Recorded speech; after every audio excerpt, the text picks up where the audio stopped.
Hi everyone, my name is Joel. I'm the Artistic Director of Pocket Theater VR, and this video is from Phanesia Farrell explaining her experience and her advice on playwriting in the theater industry.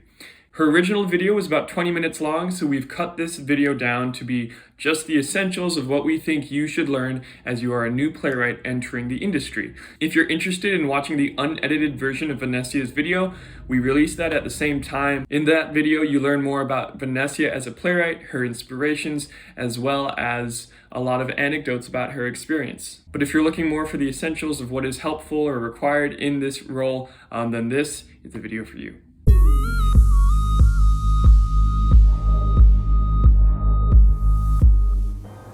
Hi Pocket Theater VR, my name is Phanesia Farrell. I am a playwright from Miami, Florida, who is currently living in New York City, and I'm excited to talk to you guys about playwriting. I think that playwriting is really cool because it is whatever you want it to be. It's like a hobby that you can turn into a profession if you would like, but it's also something that you can do and keep forever. So if you are a living playwright, if you are alive and watching this video, right? And if you're watching this video, you are already a playwright.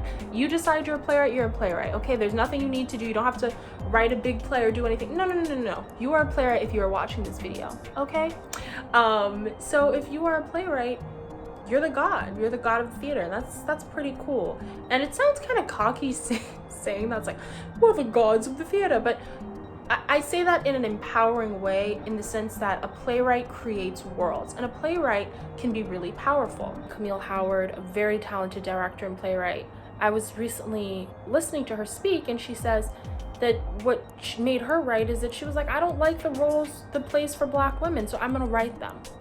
And I really just want to emphasize that playwriting is whatever you want it to be. How do I figure out how to write a play? That's probably the first starting point, right? Classes, seminars. In this new digital world that we're all living in, there are lots of resources to learning how to write a play. Some classes, like the Young Playwrights Academy of Blank Theater, which is amazing, they might charge. If this is something you're really interested in, you might have to pay. But also at theater festivals and theater circuits, sometimes there are free courses. Taking classes is a really great idea, looking up free seminars. And if you can't find, I know for me, like, I wouldn't have been able, I had to like raise money by selling muffins to be able to go to these theater festivals. Often what you can do is look up talks online. Theater companies now are doing lots of free seminars and free talks with writers where they explain their process and put the pieces together. Listen to what resonates with you, for you. And what's really cool about playwriting is that there are so many different ways to learn how to write a play. Like some things that are in the Western canon considered fundamental, but we're expanding and we're breaking those barriers every single day. When I was 15, I was fortunate to hear Marsha Norman speak about her process, and her 3 tips for writers are super simple and awesome. Get involved in theater, so make theater. Whether that means you're the stage manager, whether that means you're volunteering, whether that means you are the sound designer, be in the room where theater is happening, right? And 2, read theater. So reading plays are going to teach you so much about writing plays. You'll understand what you like about it, and you can kind of put yourself in that perspective. And then the 3rd tip, do theater, read theater, and to write. I think her 3rd tip was literally to write. Force yourself to write.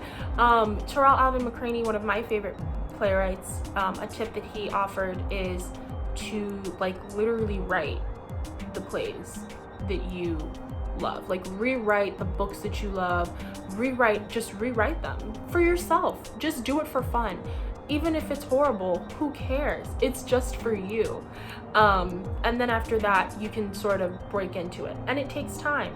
I would say that there's no such thing as a typical day for a playwright, but there are specific things that I can break down that will be helpful. For example, commissions. Playwrights at all levels might be approached for a commission. A theater company might reach out to you and say, hey, we read your play, or hey, I really like the way you spoke in this room.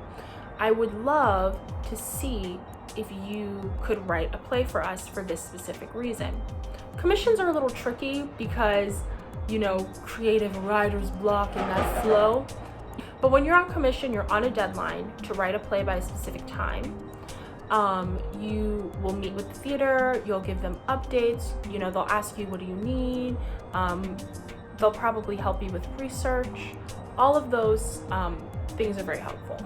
Usually playwriting doesn't make a lot of money. Like, playwrights don't typically get paid much. And that's the name of the game. So another thing, what is the typical day in the position of a playwright, right? I would say submitting.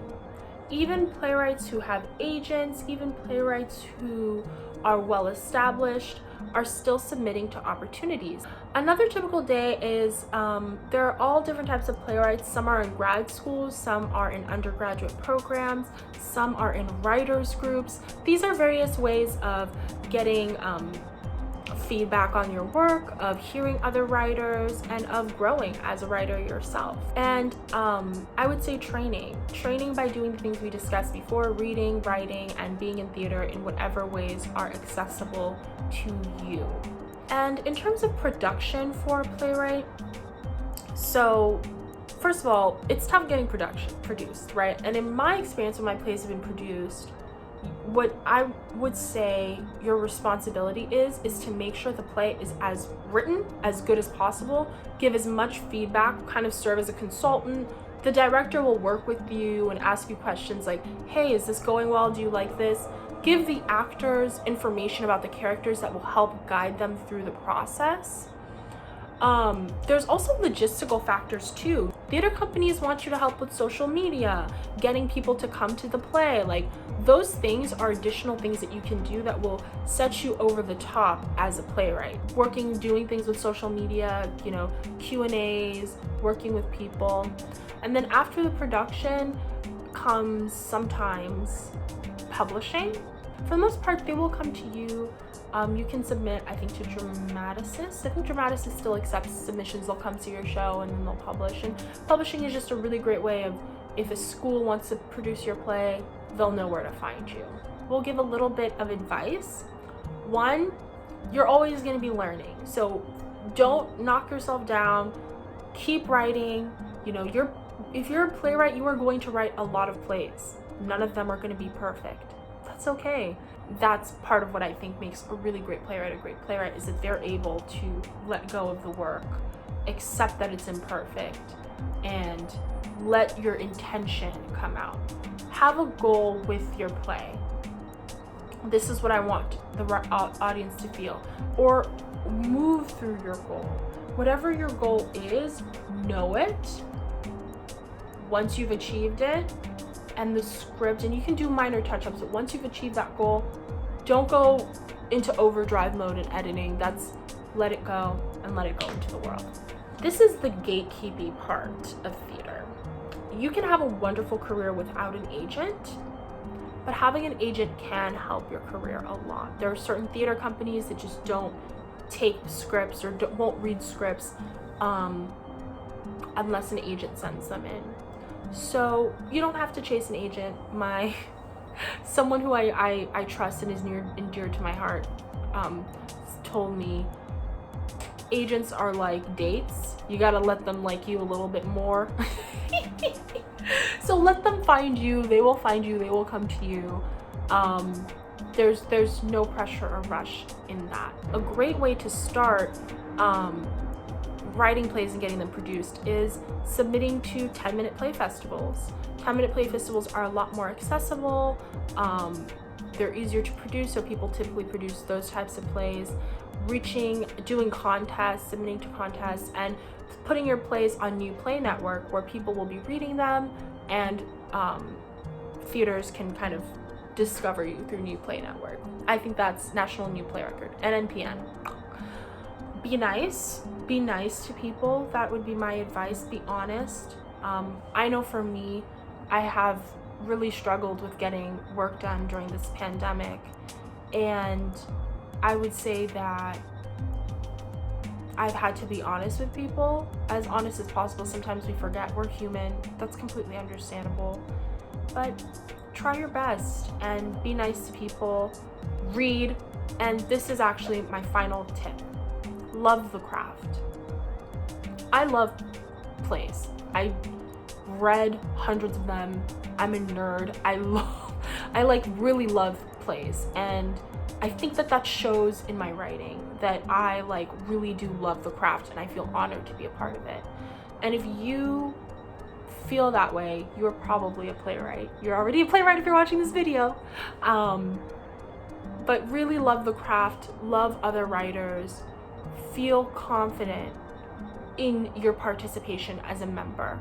So I hope that's helpful. I hope that this has been good. Thank you guys for listening to me talk. And if you ever need to talk more about playwriting, reach out to me. I'm on Instagram at Phanesia Farrell. And yeah, I hope we can do this again. If there's any follow-up questions, I'm happy to answer them. Alrighty, bye.